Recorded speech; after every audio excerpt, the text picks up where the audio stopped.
تیسری بات، حضرت حاتم اسم رضی اللہ تعالیٰ عنہ عرض کرتے ہیں حضور میں نے لوگوں کو دیکھا کہ مال جمع کرنے میں لگے ہیں، گنتے رہتے ہیں، اور مال کو جمع کرنے کی پوزیشن یہ ہے کہ صبح سے لے کے رات اور رات سے لے کر صبح تک اس فکر کے اندر رہتے ہیں کہ 2 کا 20، 20 کا 200، 200 کا 2 لاکھ، یعنی مال بڑھتا ہی چلا جائے، بڑھتا ہی چلا جائے۔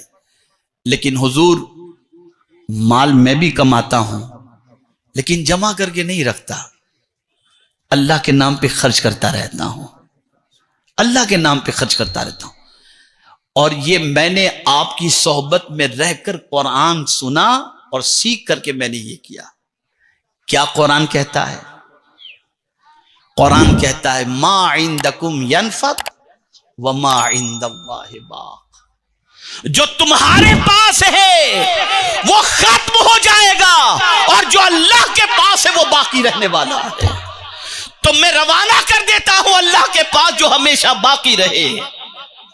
اے رسول اعظم صلی اللہ تعالی علیہ وسلم کے دیوانوں، اللہ والوں کی تعریف قرآن جو بیان کرتا ہے وہ یہی تو بیان کرتا ہے وَمِمَّا رَزَقْنَاهُمْ يُنْفِقُونَ، یہ متقین کی جماعت ہے جن کی شان قرآن بیان کرتا ہے۔ الف لام میم ذالک الکتاب لا ریب فیہ ھدی للمتقین الذین یؤمنون بالغیب ویقیمون الصلاۃ وَمِمَّا رَزَقْنَاهُمْ يُنْفِقُونَ، اللہ والے جمع کر کے نہیں رکھتے، جو ہوتا ہے ضرورت بھر رکھ کر باقی اللہ کی راہ کے اندر خرچ کر دیا کرتے ہیں، اس لیے کہ وہ جانتے ہیں جو اللہ کے نام پہ خرچ کیا جائے گا وہ اللہ کی بارگاہ میں باقی رہے گا، اور ہمیشہ اس کا باقی رہنا قرآن سے ثابت ہے۔ تو عرض کرنے لگے حضور آپ کی صحبت میں رہ کر کے جذبہ سخاوت ہم نے پایا، اور مال جمع کر کے رکھنے کی بجائے مال اللہ کے نام پر خرچ کرنے کا جذبہ ہم نے اپنے اندر پایا، اور ہم کوشش کرتے ہیں کہ مال اللہ کے نام پر خرچ کرتے رہیں۔ اب یہاں میں آپ کو بتاؤں، بات جب خرچ کرنے کی آتی ہے تو آپ میں سے بہت سارے کہیں گے کہ ہم بھی خرچ کرتے ہیں،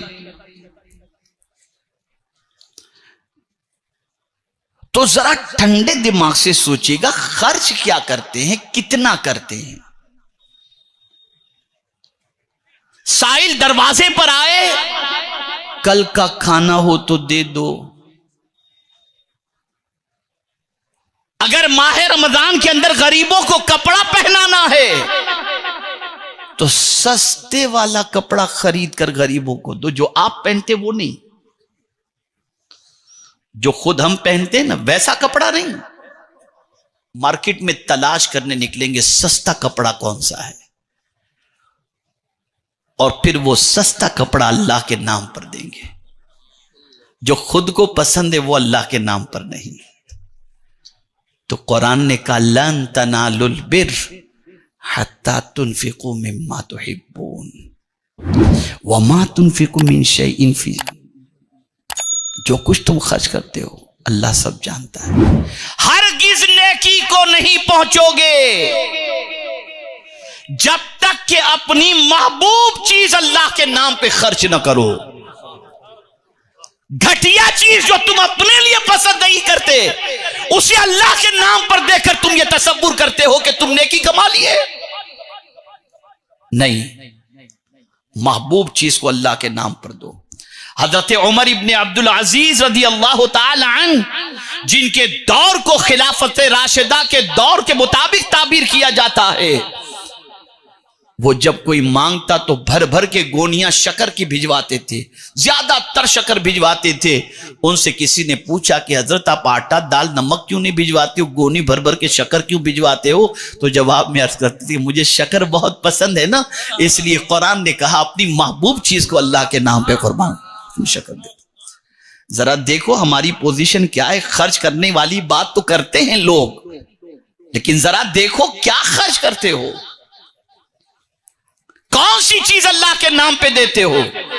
ارے مدرسے میں بچے بھی پڑھانے کے لیے بھیجنے ہیں تو ذہین بچے کو ڈاکٹر بننے کے لیے بھیج دیا اور کند بچے کو مدرسے میں بھیج۔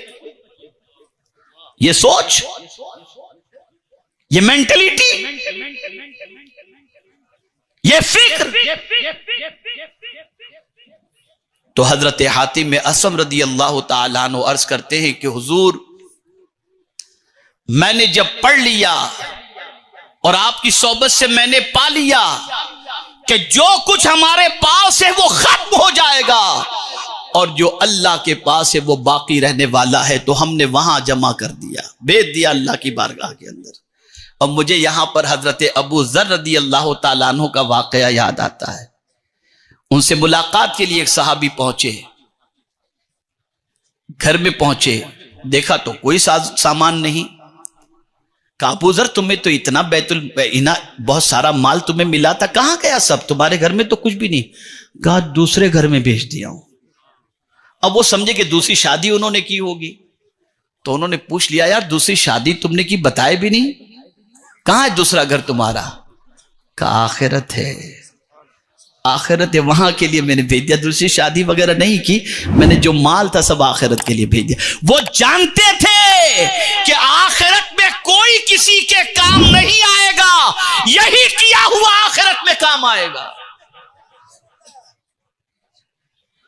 یہی کیا ہوا کام آئے گا۔